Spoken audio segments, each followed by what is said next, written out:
Path of Night, War of Ages is an actual play Vampire the Masquerade Dark Ages podcast set in the world of darkness. We're all friends, we're here to have fun, but our story can include graphic violence, drug use, sexual content, and other mature themes. Content warnings can be found in the show notes. We've all talked at our table about safety, comfort, and consent, both as players and storytellers. We know what to expect. We're all excited to be here, and we want you to feel the same. So listener discretion is advised. And so continues the War of Ages.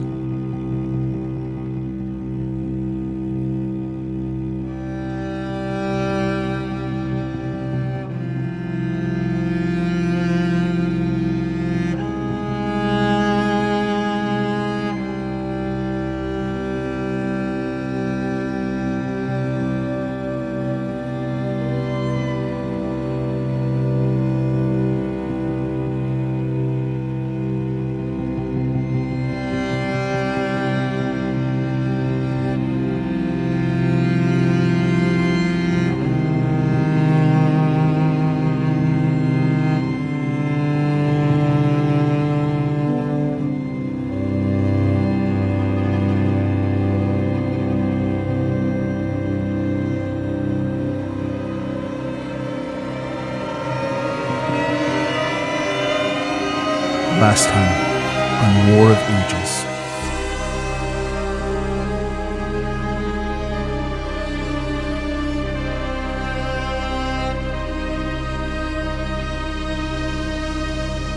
Roland butchered the hunters who were after him and the innocents alike in a monstrous frenzy.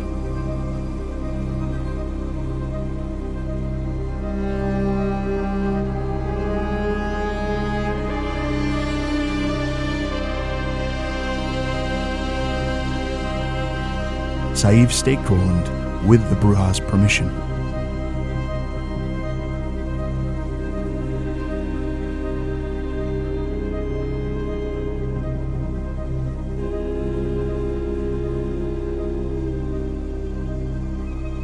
Zorion paid Prince Radu for the city's damages, and the Coterie continued on in their travels.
Zorion casts eyes back towards Bistrița and kind of frowns. We spent most of the night traveling there, hoping to stay there. And now it seems we have to usher out and either make camp along the road or find a little roadside tavern. So the whole night has just kind of gone sideways from what he was expecting. He looks around at the Coterie and, having been through some pretty traumatic events, they've all gathered into one of the lead caravans with the staked form of Roland. Saif is sitting near Roland. She keeps casting glances at him, like she's not sure what to do at this moment. There's sort of this helplessness, doesn't feel like the right word, but stasis. Because by all rights, this is backwards. He should be guarding her, and here she is guarding him. And then she haunts herself with the idea that does he need guarding? Are these people that they can't trust? And then she thinks back to their conversation where they both decided these are people they can trust. And unable to think her thoughts too long, she's taken out her little wooden mortar and pestle and has started just grinding the dried herbs that she's picked along the way and let dry. And her eyes dart from person to person. It's pretty cramped in the carriage with all of us in here at the same time. So he's just kind of occupying the seat and looking around. Catrinel is standing, looking outwards with her arms crossed, watching the road go by. So that's different from me. I assume that's not what anybody else has experienced from a frenzy before. Yes, that's different. I'm not entirely sure if it's the beast. It is perhaps the worst frenzy I have ever seen. But it is still a frenzy. It is still the beast of a bruja. Just one of a dire countenance. He always just told me to stay hidden. If he ever succumbed. Have you seen him succumb before? I've seen the aftermath of it. And was it similar to what we saw in Bistrița? There weren't nearly as many people around. But the shape of it was the same. To be fair, it was hard to take accounting of the people that were there tonight. I have a feeling that I may have underpaid the were-guild to the prince. Maybe the people that are after him, maybe they cursed them or something like that. Could be some sort of magic of some sort. And what exactly was that? Is it that Roland has a group of mortals working for an enemy of his, or... Sadhbh, what do you know of this band of vampire hunters? Just what he said at the end. Before she kind of nods toward the stake in his chest. They cried out for Jocelyn, and he claimed Jocelyn had been his wife. As a mortal? He's not told me much about his life as a mortal. Well, it sounds like we're not going to get too many answers without, asking them. Very brusquely, Catrinel strides over to Roland to examine him for signs of any potential curse. Is there any signs of witchcraft afoot? No, nothing that you see.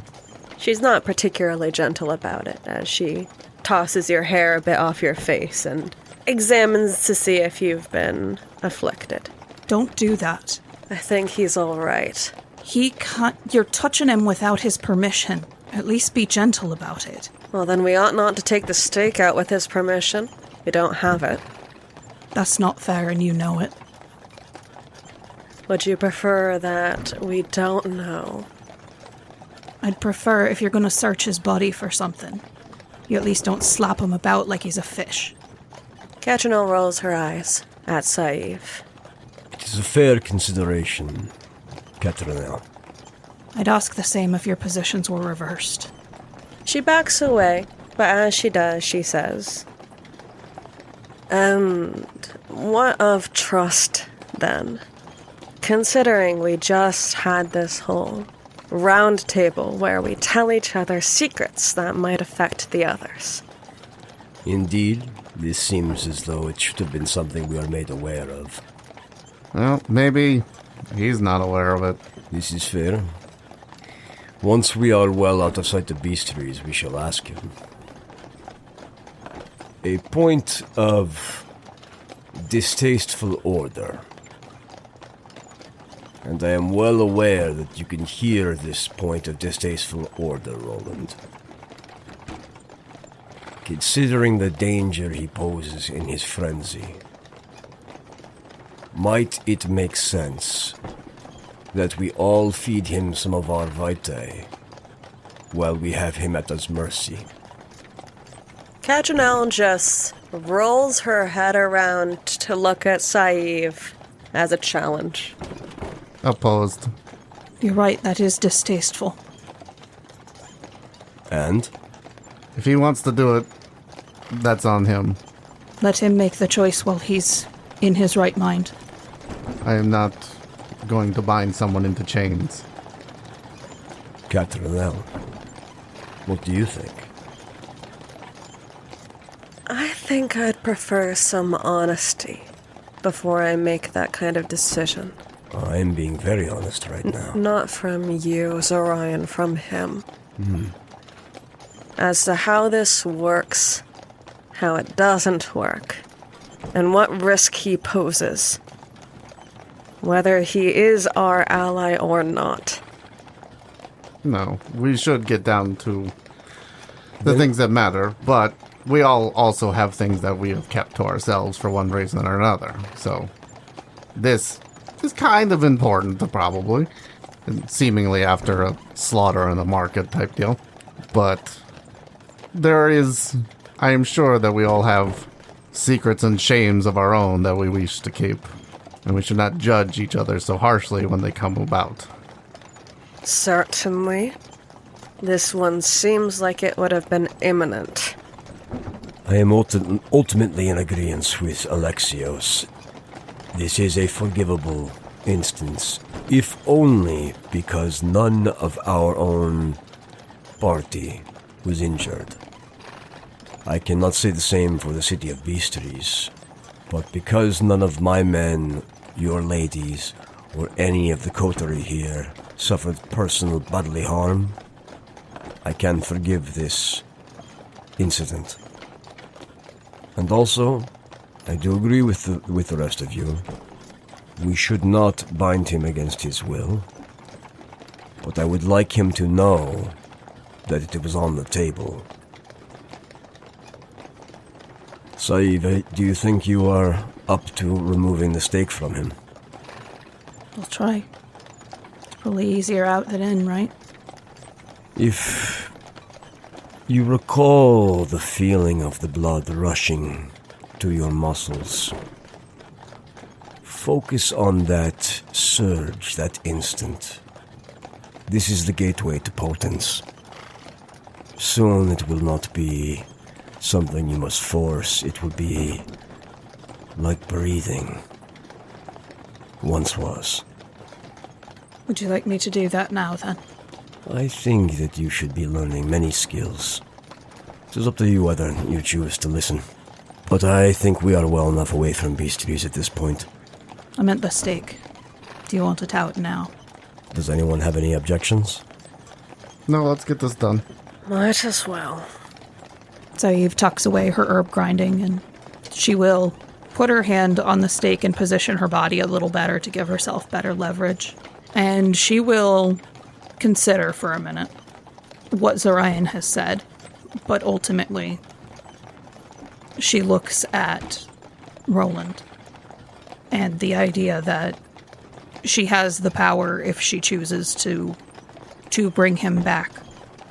And she spends 2 blood to bring her strength to 3 and pulls. Give me a strength melee roll difficulty 7. Spending a willpower for a success. And it's good that I did. I got 1 success. Lurching forward a bit with what sounds akin to a gasp for air, Roland is freed from the stake. I do not begrudge your suggestion, Zorion. And if I thought it would save any of you, I might even agree to it. Catrinel is glaring at Roland, but seems expectant, as if waiting for some sort of response. He looks back at her glare. So, yeah, why don't you tell us what that was all about? They wore no colors, but I recognized the facial features. Members of House Laval. A barony in the north of France that I spent some time in. I did not warn any of you of it because I did not know they were hunting me. I could not have known. I do not go to their lands. I do not know how they found me in Bistrița. And why are they hunting you? A misunderstanding. If I could just talk to them, they may see, but... Well, talk to me instead. Extrapolate on this misunderstanding. Jocelyn of House Laval and I were in love. No man has ever loved a woman as much as I loved her. And she died. And I presume that the rest of the House Laval blames me for the death. And likely, given their armaments, suspect my nature. Were you mortals when you were in love? When we met and fell in love, I was mortal. Yes. When we wed, I was Cainite. As far as I understand the tales, Roland de Roncevaux never took a lover before he died in the Pyrenees. I can understand why you would want to keep this secret. I think about the night that she died every single night of my cursed existence. And I try very hard not to, much to my failing. She was to walk eternal nights with me, and she never rose. When we were in Bistrița, I thought I saw her face, as I do many nights, but it was, in retrospect, someone else. A sister, a cousin, something. It was not her. I guess, I mean, it's good information to know, and, probably, but I think I speak for all of us when we talk about the rampage that followed afterwards, is the part that we're kind of trying to understand here. Piss off a witch? Not to my knowledge. That is simply from my very first nights, how my beast always presents itself when it is let out of its cage, when it escapes its bonds. That happens every time. So, I want to be clear here. That doesn't happen to everyone. There is a difference between a rainstorm and a hurricane. They are both an expression of the heavens. But you, my friend, have a hurricane within you. There's a reason that the first 2 years of my accounting with my sire were nothing but control. Ways to keep the beast caged. He expressed some concerns in regards to what Alexios has said. That something in me, something that he made, was monstrous. Roland kind of shrugs. I do not know if it was seeing your former lover, or if it was the cries of Viantu. It was the second, but I was primed by the first. I have been out of sorts for a bit. I believe it seized that opportunity when Viantu was struck, not on the battlefield, but coldly in the streets. You do realize, and I know I told you this before, the sheriff of Pest sought to cripple Viantu in your last tilt. Yes, I admit that's part of why I'm, in particular, so annoyed. Every time that we've placed trust in you, this has been a possibility. And yes, this time, he didn't kill us. He didn't kill the people that we care for. This time, it's just random families that you steep in their blood. Catrinel, we are Cainites. We all are at risk of frenzy, at risk of killing those around us at all times. We all are. Not in the same way. I would have a different reaction if this was a normal, wrestling with the beast, coming to understand yourself. You don't seem like you seek to understand it at all. In what way? I have attempted every measure of setting influence. Zorion, the night when you encouraged me to let loose the beast and ride it like a wave, there was a reason I told you no. There was a reason that this is not something I do. I maintain as much control as possible. If you believe that I have spent my nights, Catrinel, not thinking of a way to quiet the beast, you do me a disservice. I don't know how you spend your nights. I have spent a great deal of time thinking about its nature, and over again I can find no solution but to chain it deep within myself, surrounded by walls. And yes, occasionally, as it will with all of us, it finds a way to escape. But I have more control than most, even compared to other Brura. It is just perhaps more catastrophic when it gets out. So I endeavor to find more ways to keep it in. Will your oaths hold in these states? When I said to you, I am not my beast and it is not I mean that very, very much and extremely literally. So no, then.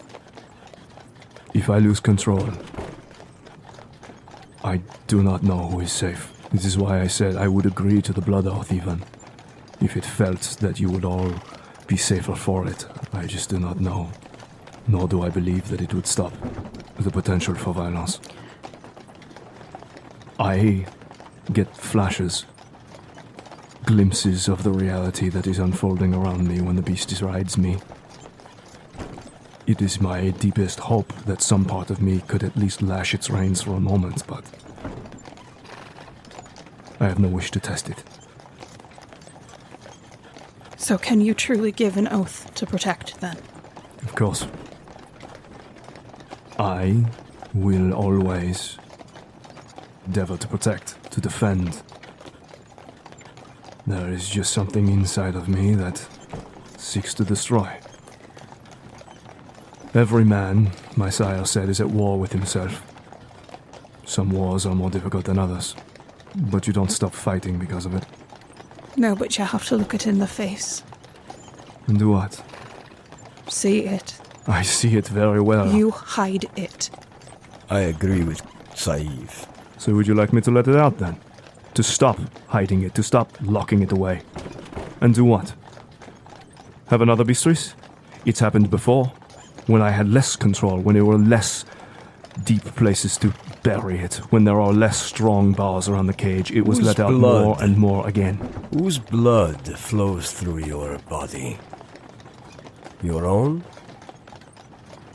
Or is it your sire's blood? Or is it their sire's blood?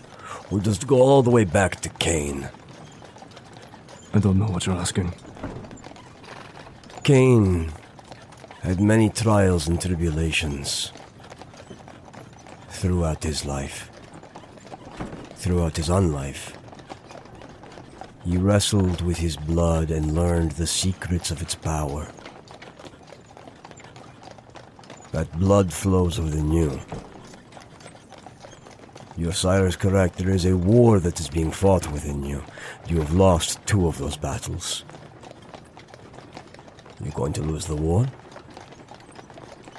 I realize now the gravity of the battle that you fight, but my advice to you still stands.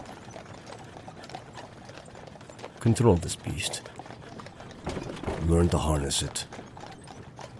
Easier said than done. Of course it is, but it has been done. We all face different circumstances with our beasts. How we've come to internalize them and deal with them are all on their own, and we must understand it. Certainly, it's always a different scenario, but this scenario does not appear to be working. It's worked so far. I have frenzied once. You So have I. fight on your horse. This will happen again. When we are in battle, the circumstances are different. The precepts of battle are not harm in the streets. It is not the cries of surprise and fear that rouse the beast. It is not the same when we are fighting, when there are rules, when there are oaths and understandings of what a war is. And there you have it. The beginnings of the road where you must tread to convince your beast to listen to your reason. Because objectively there is no difference whether he is speared on the battlefield or stabbed by assassins in the street. There absolutely is a difference. It is a matter of your perspective. There is no difference. We all walk different paths, different roads. Stop being so obtuse I'm and not listen to being my words. obtuse. This is what you have had to deal with, Saif. No wonder she argues in circles. You do the same thing, She was doing it before we ever met. and you reinforced it. There is also a distinct possibility that changing the perspective means that during the violence, it also becomes a problem. Perhaps oddly, Zorion's comment about what Roland and Saif share in common seems to have brought a bit of a smile to Catrinel's face that she doesn't particularly acknowledge. Her posture in the matter softens a little. I am not willing to risk slipping so far from my path that I give in entirely to the beast. Judge me all you want for clinging desperately to its reins in the cages inside my heart, but I have seen a Canaanite in Wassail. I have seen one fallen so far there is no coming back, and I will not allow that for myself. I don't think anyone here is suggesting that. But they're suggesting the risk of it.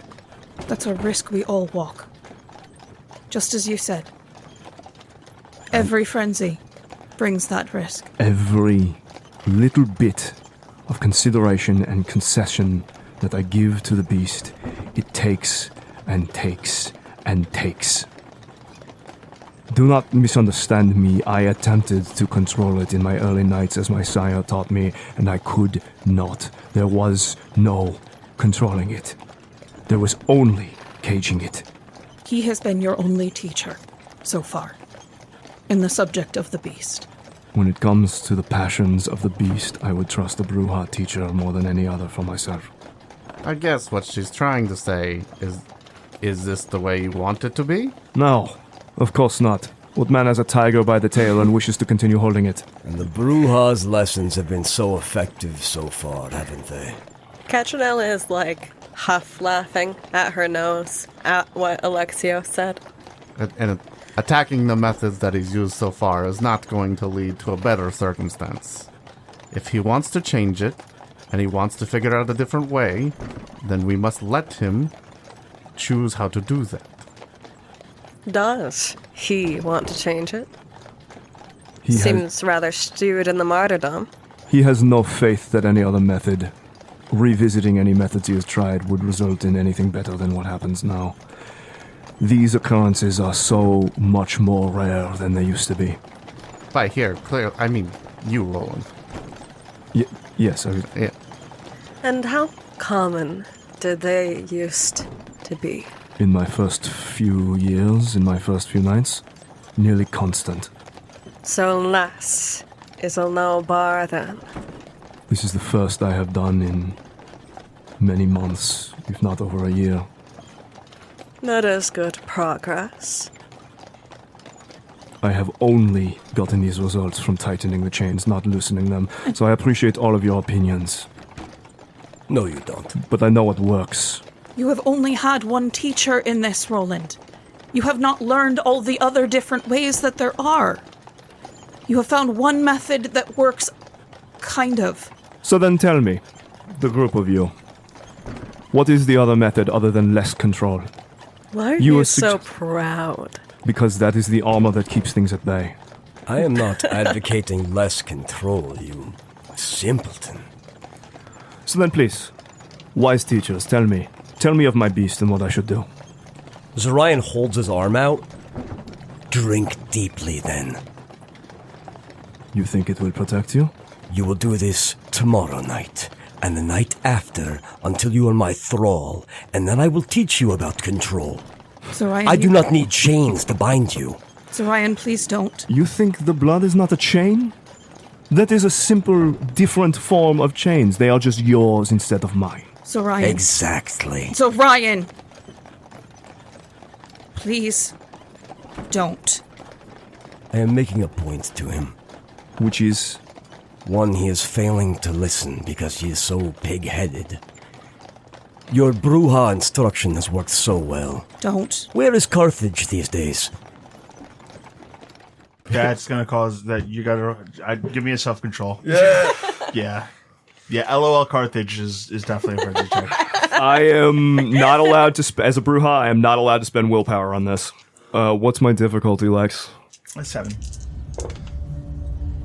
Yeah, that's failure. 1 cancel, that's 10. And they don't double, right? Alright, everyone roll initiative. Oh no! We were so close to pass! Bro! Hit the Carthage button. Let's go around. Rob, what's your initiative? I'm a 16. 9. 16. 15. 15. Rob. Same rules for Frenzy applies last time. So I spend 4 blood immediately, 2 for strength, 1 for celerity, 1 for potence. And I split my action 6 ways. Okay. And I roar, and I'm going to tackle Zorion through the wall of the carriage. What's your strength score right now? With potence, it's a 10. Okay. So wagon is destroyed. I'm not currently wearing armor. So that is 11 dice at difficulty 4. Holy shit, I rolled like garbage. That's a bunch of 3s. That is still 4 successes, though. Or a bunch of 1s. Yeah, but are you that's- abandoning your action to dodge, or are you taking a hit? So no, I'm not going to spend my action to dodge. I'll just take the grapple. Importantly, because I was double checking it for the rules, there are 3 maneuvers that you can bite afterwards, and tackle is one of them. Because there's no, like, grapple, it's Tackle does damage, though. clinch, hold, it does do damage, yeah. Yeah. Roll damage for the tackle. Sorry, buddy. That is 12 bashing. I will take 11 bashing. And then you have to make, we both have to make a difficulty 7 dex athletics check, or be knocked down. You take half damage from the bashing, right? Yes, after the roll, you take half damage. Round it up or down? It's round down. You're going to take 5 levels of bashing damage from the impact. The diff 7. I'm knocked down. I'm gonna relent on that. You know what? Yeah, that makes sense. You have lamed. I'm lame. My legs don't actually work. I'm held up through shadow. Like That makes sense. Yep. Then Roland follows you down to the ground. That's my action. That's my first action. Ambrose joins initiative on 15. Diego joins initiative on 10.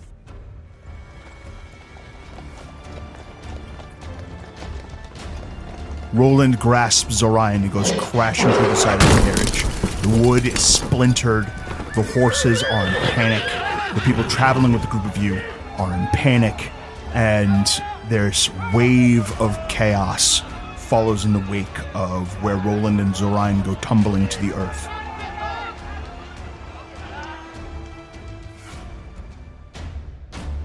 Tim is next. I am going to attempt to talk Roland down from this frenzy. It feels different to my beast than the previous one, so I'm going to give it a shot. Give me a manipulation empathy. Spending willpower. Is convincing applicable spec for this manipulation? Sure is. Convincing's your manipulation spec? Yeah. That's awesome. That's cool. 7 successes. Dang. Wow. All right. What do you say?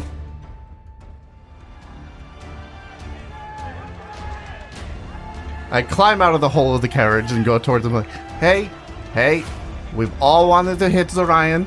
It's totally legit. I think maybe we should just calm down a little bit. Just reel it back in. He said some pretty stupid shit.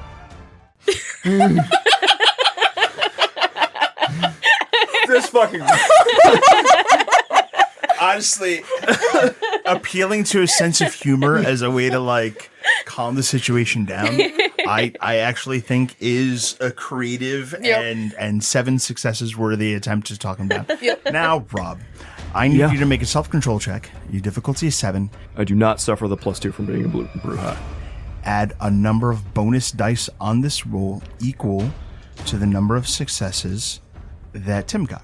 I am not allowed to spend willpower to stop myself from going into frenzy, but I can try and wrest control back once I'm there. So I will be spending a willpower. Okay. You need a total of 5 successes to get out of this, but we'll see how it goes. 7 successes. 8 successes from the willpower. Okay. Roland, if you can get deep into the woods and get the fuck out of this situation right goddamn now, you're good.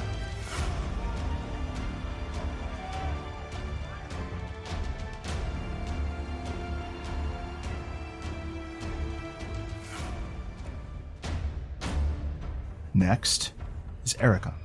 Does he look like that worked? The sign is subtle in that his eyes turn towards Alexios for just a moment, and the corner of his mouth twists subtly into a small smirk. And it's not like a sadistic, like gleeful, monstrous smirk, but it much like in real life when you're furious, raging to the point of near violence, and someone just cuts the tension out of nowhere, and you can't help but admit that was pretty good. Yeah. And in the throes of this rage that is clearly not quite the level of what had happened in town, Roland kind of smirks a little as something of his psyche touches on the surface. Okay. Saif will stay. I'm imagining she probably toppled a little bit when the wagon crumbled apart. So she's probably in the wreckage of the wagon. She will make her way out and look to ensure that there is no one in his path. Because from what she understands of frenzy, usually people try and take a walk afterwards. Well, you very clearly see that both Ambrose and Diego are bounding into the fray to back Zorion up. Diego, very quick with his hands, already has a dagger.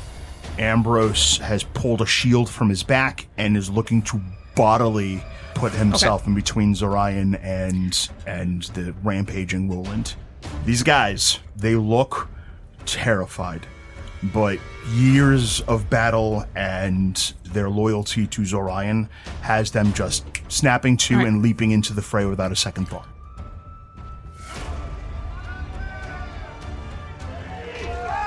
Saif will wave her hands at them. Diego, Ambrose, no, he's done. Hold.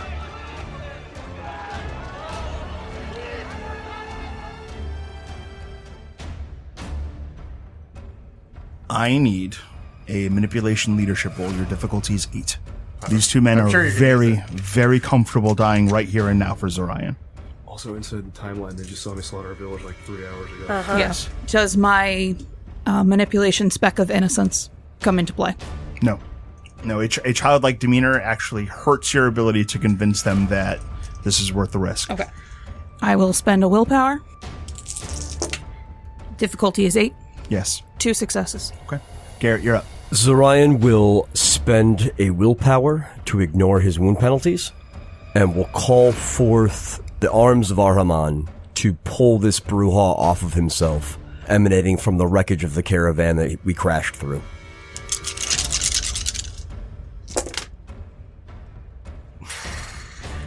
But being so hurt by the tackle, looks like none of the tentacles managed to arrive. Fuck, dude. That was 6 2s. Oof. A 1 and a 9. Jesus. Ambrose.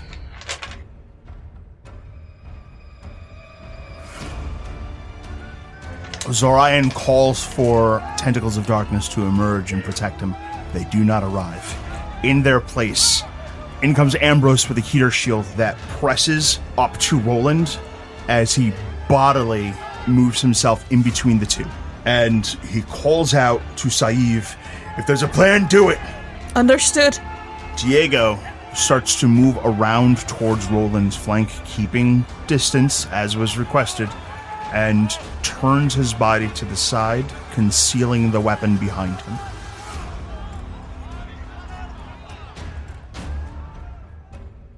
Rebecca, Does holding action exist in this system? you're last on initiative. Got it. Except for Diego is not taking an action. Got it.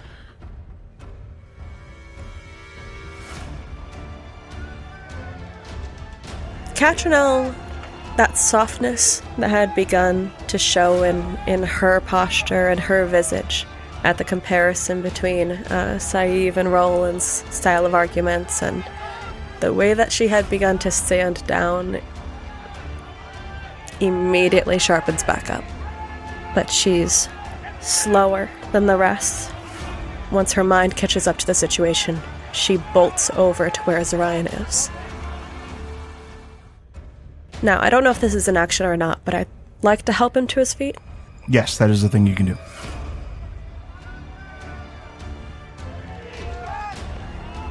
She hooks her arms underneath you and yanks you to your feet, Zorion.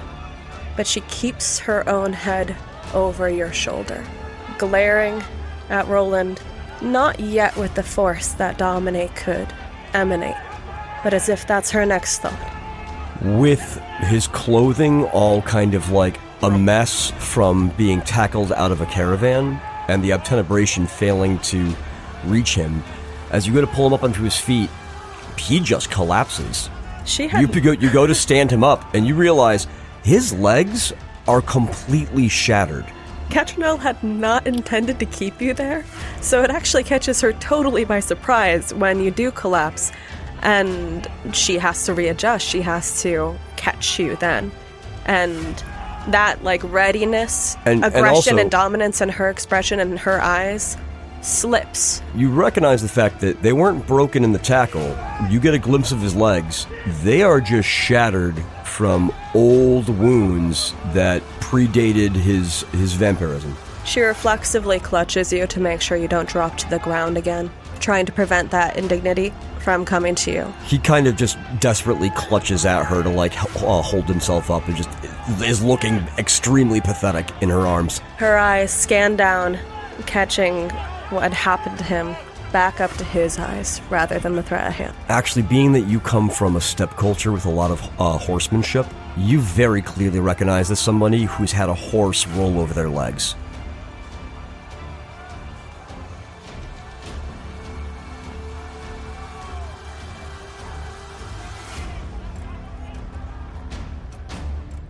But I think that's my action, right? For additional actions, we go to Rob.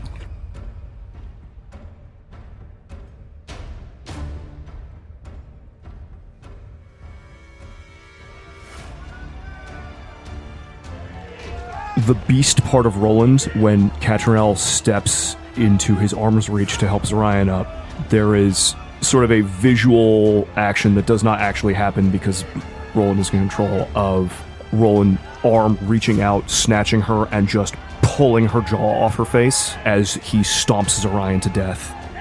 But instead, because there is enough Roland in control of this frenzy instead of the beast, he snarls and at celerity speed will run into the woods and out of sight. Roland bounds off, this time running on 2 legs instead of like on 4 like he was when you watched that initial rampage back in Bistrița. And as he takes off into the dark, Ambrose kind of ducks an arm under Zorion to help him stay up. Shield kind of still like covering Zorion and protecting him. Diego will join him and do the same. It takes Catrinel a second to give him over to their care. There's that reflex of like adrenaline causing it to be harder to like let go. In reality, it's really only that second, but she does let them take him, kind of lingering. And after just this brief heartbeat, the area becomes quiet. You can hear the distant sounds of those horses that are fleeing, roaring off with a section of the wagon that's been torn asunder. But otherwise, it's just quiet. The people are spooked, and it's the group of you. Zorion kind of like weakly chuckles. He's definitely hurt. The savage tackle through the caravan definitely mauled him. He kind of jokes kind of almost to himself, almost to the rest of you. I don't know if I've ever seen someone win a Pyrrhic victory in an argument before. Whether or not Zorion's men protect him from this, the nearest rock is kicked at him for that line. He nods and accepts it. Saif walks over and looks at Zorion. Do you want me to clean you up? No, I think I have earned these bruises. I shall sit with them for a while. Don't waste your blood on this foolishness. She nods. Her chin is trembling. I would like to say something now. When it comes to people and dealing with their beasts and everything like that, can we not poke wounds that are definitely already a problem after he had already had a major traumatic event? Just in general. Like, a general rule for everyone. That would be great. And if he wants to learn more about controlling his beast, let's do it in a way that we're not, I don't know, insulting his possible father figure. Zorion bites his lip. There is wisdom in what you are saying. That's not an agreement. Let me meditate my wounds for a bit, and maybe I will agree with you. Let's just try that. And look, if he wants to learn more, I have a very different relationship with my beast, and it might help, it might not. But he's been generally successful. And if another thing goes out, there's a possibility that this could be used as a weapon appropriately in the future. Well, I would like to point out that this frenzy did not end in the deaths of several dozen people. Just several ribs. Catrinel does not seem particularly inclined to agree to Alexios' suggested rules, but she is listening. Her eyebrow has gone up at the way that he's trying to lay out a rubric. It seems to provoke that cat-like impulse in her, but when he speaks, she's attentive. Her expression isn't derogatory. We're very independent vampires. And if we're going to make this work, we need to make allowances. And I know that it is fun to prod the Frenchman. It's very fun. I can see that. It's not. It's fucking exhausting. It is some of the time. It's fucking exhausting. It is right now, but I've also seen you do it. So, we can find different paths, and we can figure out how to work this out. But let's take some lessons from this. A lesson like your discomfort with the distance. Yeah, I didn't like being in an enclosed carriage with a person who had just blasted through a wall not too long ago. Yeah, that was pretty clear. Yes, I have learned the lesson that I must set the battlefield for my arguments before I begin them. Yeah, the point here is actually, let's try to be kind. A lesson my sire has been trying to teach me for years now is to always have heaven and earth on your side. This was a perfect example of me forgetting about earth. Not sure heaven was on your side either. We may have many enemies in the future. It is key to us staying not monsters, to try to have kindness for each other. You know, upon reflection, while perhaps this was not the best gambit to change Roland's mind, this is perhaps the most I have heard from you in quite some time, Alexios. Well, is it uncomfortable for you to give us advice and wisdom like this? Not currently. Well, it's uncomfortable for me to have to do this every time to get you to talk like this. I will make a bargain with you. Continue to talk like this, and I will heed your words, and not rile Roland's cage so much. Well, I don't really have to make that bargain, because sooner or later he'll take your head off, but regardless, I talk like this when there isn't a ton of other weird canites about. I don't know about that. My job is to not be noticed. Canites outside the coterie. All right. Let's perhaps get back on these caravans. We must continue our pace. We do not have much time to linger tonight. What about Roland? He will be coming back. Besides, he is fast enough. I will go take a look for him. Thank you. No problem. Send some men up to take things off this caravan. We'll leave it by the side of the road and push on to some of our others. As a monument to your victory. It will make a fine monument, I think.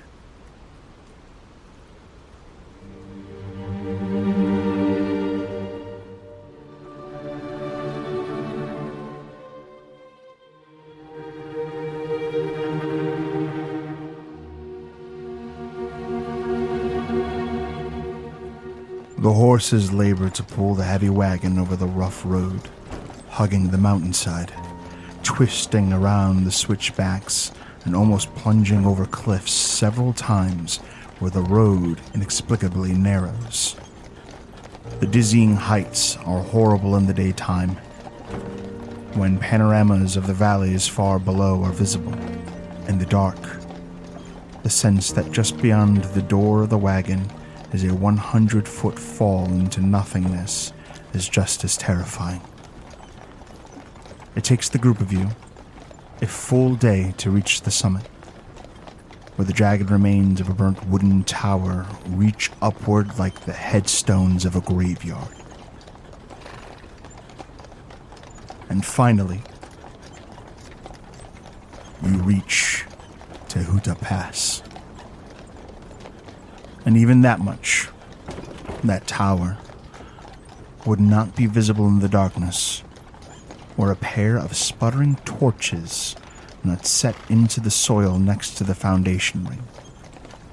Already, some of you can hear the sounds of digging and a man's voice singing an off-key hymn that disturbs the otherwise quiet night. Catrinel holds her head higher as they approach the pass, taking in the details, taking in the mountain, these extreme twists, the sense of emptiness in the dark, and how strange and separate this all feels.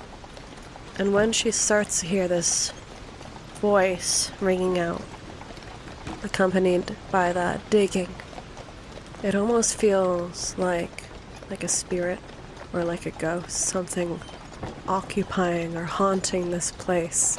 That instinct in her as a Koldun to look around, to find a demon, or perhaps even see something in a more religious light. Still, her eyes scan the darkness, aglow red with protean. The eyes of the beast helping her to see what exactly is chanting hymns. You gaze on into the dark and see a man dressed in sort of tattered earthen-colored robes. His hair is in knots, and he seems to kind of hold his arms outstretched and sing this very off-key, nonsensical hymn in Latin. You do not speak Latin, but as fate should have it, neither does he, and much of the words he is singing while sounding vaguely like Latin is gibberish. And as he kind of spins around singing this ridiculous song, there are other individuals who are in robes that are specifically digging around and searching the premises.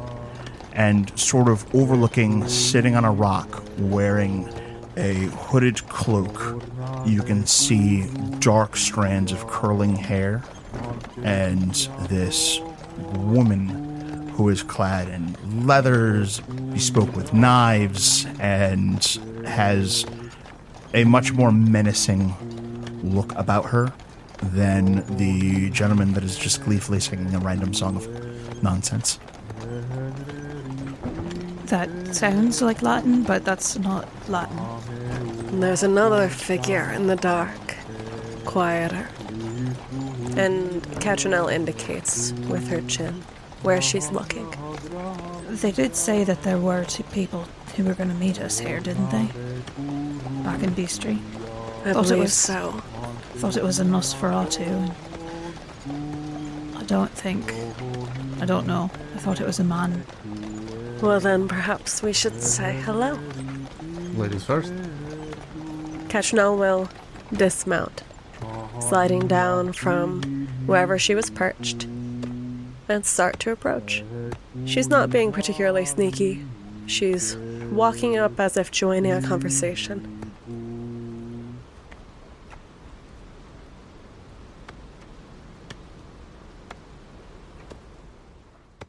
Hey, Alexios, can I get a courage check, difficulty 7? Maybe. 4 successes. With 4 successes, you do not panic as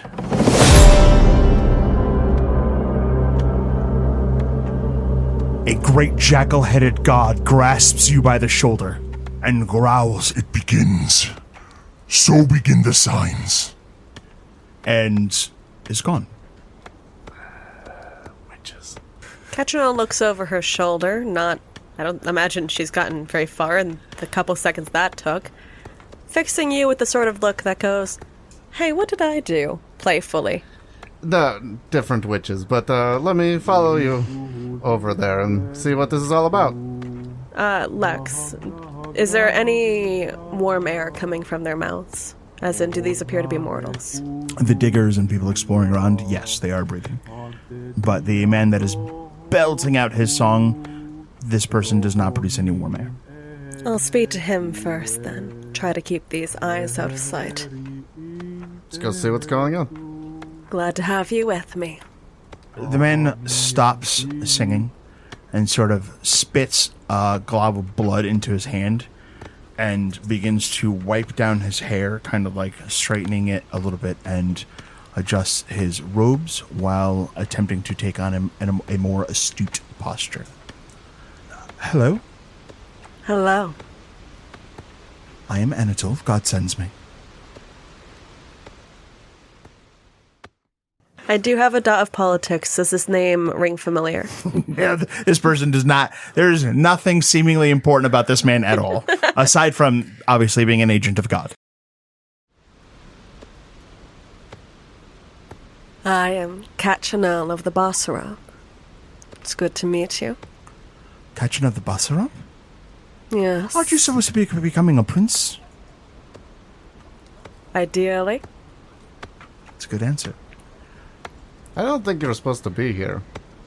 Oh, respectfully, sir, but God was very clear. I'm supposed to be here. Which god? The God. The God Almighty, the one above. He who cursed Cain. Okay, he who that God. took Lilith as his bride and sent her off when she began acting strangely.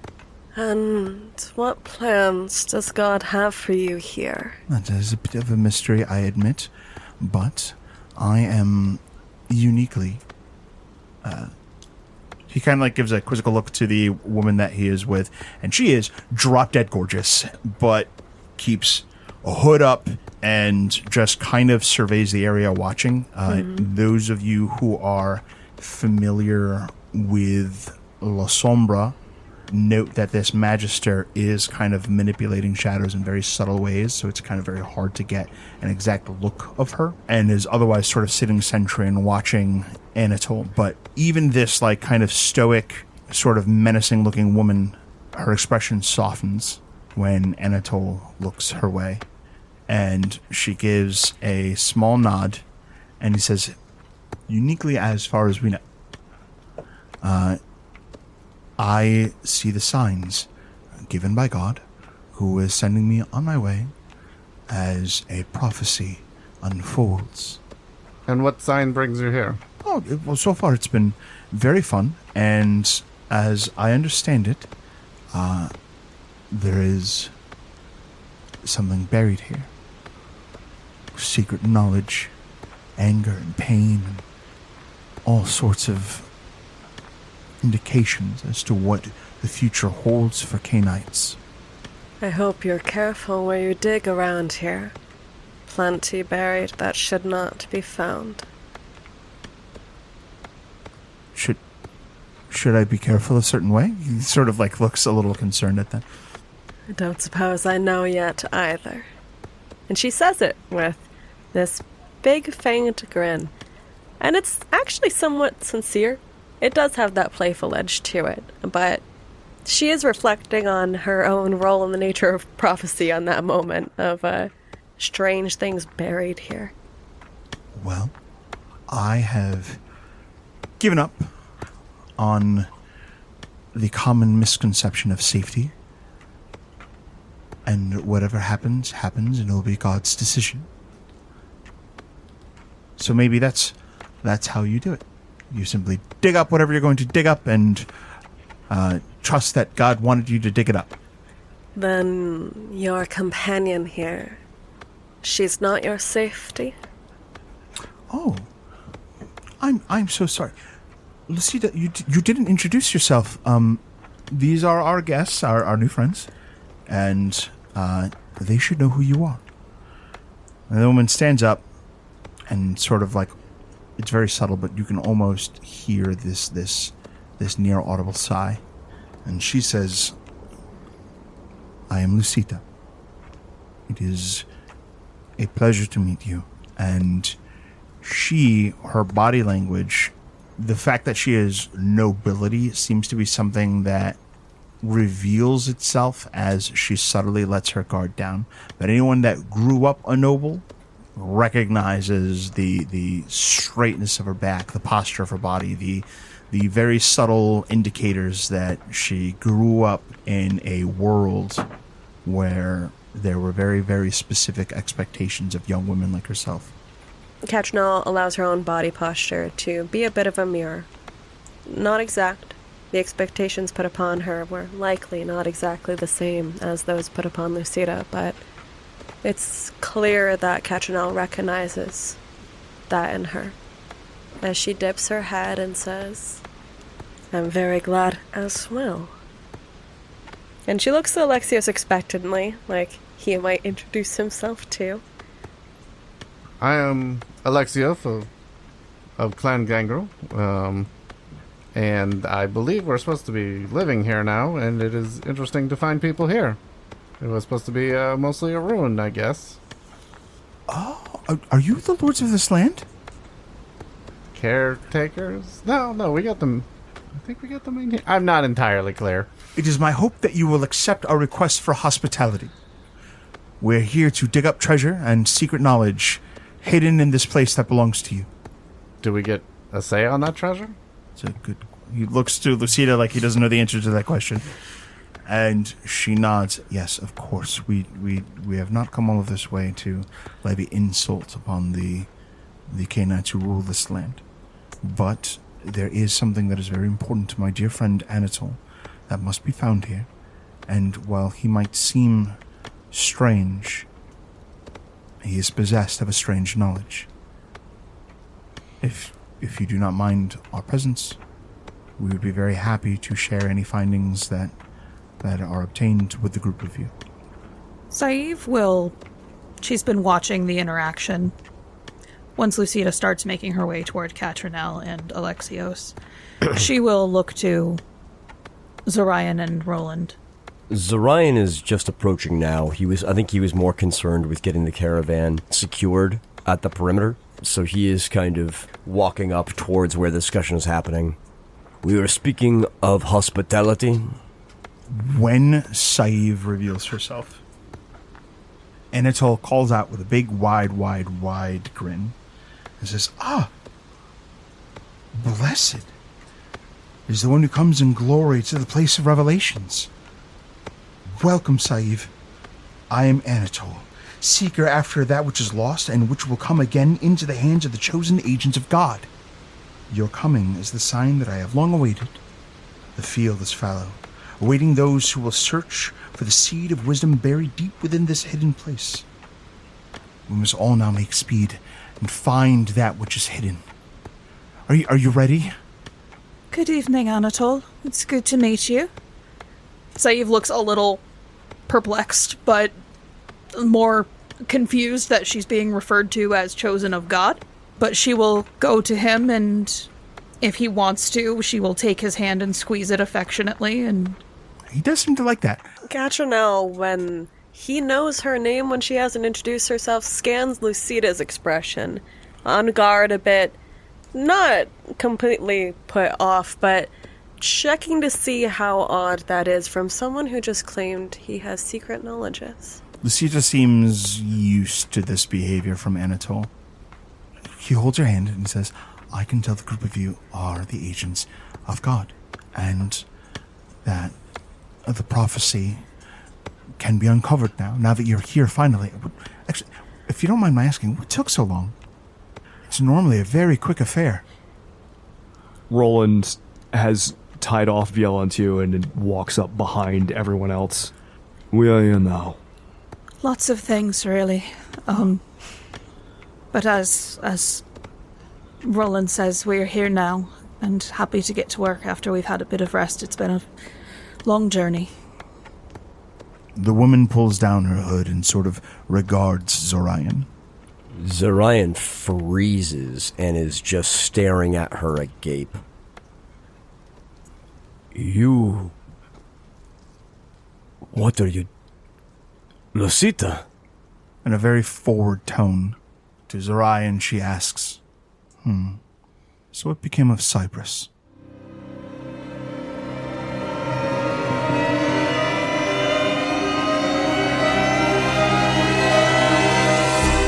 Path of Night, War of Ages is an actual play Vampire the Masquerade Dark Ages podcast set in the world of darkness. Alexios is played by Tim Davis. Catrinel is played by Rebecca Steigelfest. Roland Roncevaux is played by Rob Muirhead. Sadhbh is played by Erika Webb. Zorion de Iruña is played by Garrett Gabbey.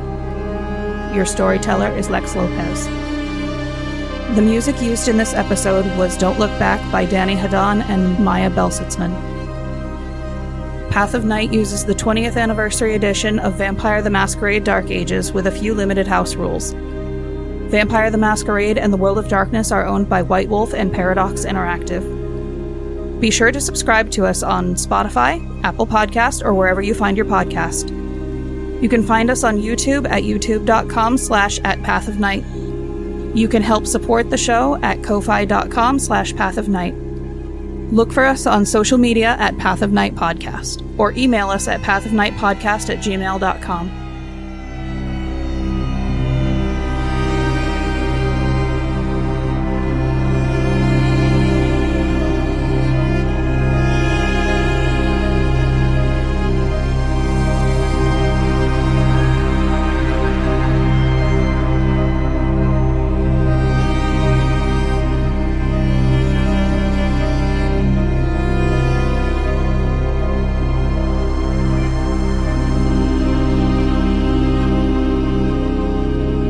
See you next time, K-Knights.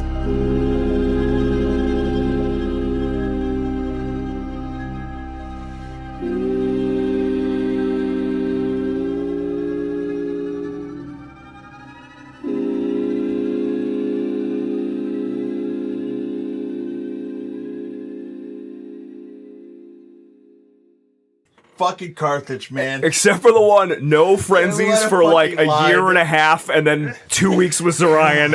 And you're such a frenzy. The fucking villainy, bro. That was so good. Yeah, how's Carthage, bitch? Yeah. I'm so glad Well, I I asked just when the went last real well, time you didn't I? frenzied was. Yes. One of the most Well, 'cause, violent like, things I watched. the reality, right, is like- for this Carthage. You're just like, man, shut up. Can someone fix I'm doing the... this. Fix that. Who needs a venture with The Nemesis? reality of the You got a situation, right, is friend like Roland me. has an automatic trigger, but it has not really come up in a long time, and he has shit tons of self control and like I'm really extra sorry to y'all for how Bruja much- techniques. Like all his tricks legitimately are very good at keeping the Bruja in check. Until Zorion to my shows head up. and like swells up every time I play Zorion. It's I don't bad. know. I think the real problem is that you love people now. That actually is why my auto trigger can go off now. The more I care about you guys, the worse it gets.